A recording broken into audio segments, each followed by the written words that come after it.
কৃষকেরা দেখেন, এই যে এখন বর্ষার মৌসুম, তো বর্ষার মৌসুমে এই জন্য তারা খেতে ট্রাক্টর দিতে আসে। ওই যে দেখেন দর্শক বেড়া কীভাবে তারা ট্রাক্টর দিতে আসে। আর ওই যে মাথাগুলো ওই যে কালা দেখেন, ওই যে আমার এক ভাই খেতে হাল চাষ করতে আসেন।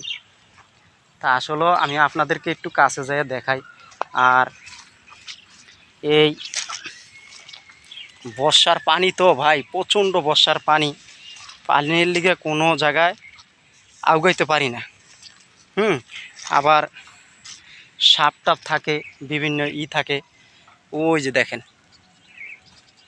ওই যে দেখছেন, ওই যে ট্রাক্টর দেয়া আপনার এই জমিগুলা চাষ করবে। কেন জানেন? এখন ধান রোপণ করবে, ধান। আর বেশিরভাগ আমি বলতে চাই, এই গ্রামের যে সবুজ ভিডিওগুলো, গাছগাছালি, আসলে মানুষ সবসময় চায় যে গ্রামে থাকুক। গ্রামের লোকেরা সহজে ঢাকার শহরে আসতে চায় না। কেন আসতে চায় না? গ্রামের লোকেরা বিভিন্ন ফসল চাষ করে, কাজবাজ আছে। আর যারা শহরে থাকে তারা গ্রামে পছন্দ করে। বুঝতে পারছেন দর্শক ভাইরা? যারা শহরে থাকে তারা গ্রামকে ভালোবাসে, আবার যারা গ্রামে থাকে তারা গ্রামকে ভালোবাসে। কেন জানেন?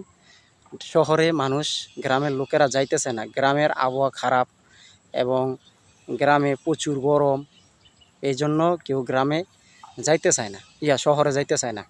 আসলে ওই যে আমার এক ভাই দেখছেন কত সুন্দর কইরা এখন খেতে হাল চাষ করতে আছে ট্রাক্টর দিয়ে। আসলে গ্রামের মানুষগুলো শহরে যাইতে চায় না কাজবাজ থুইয়া। কেন যাচ্ছে না?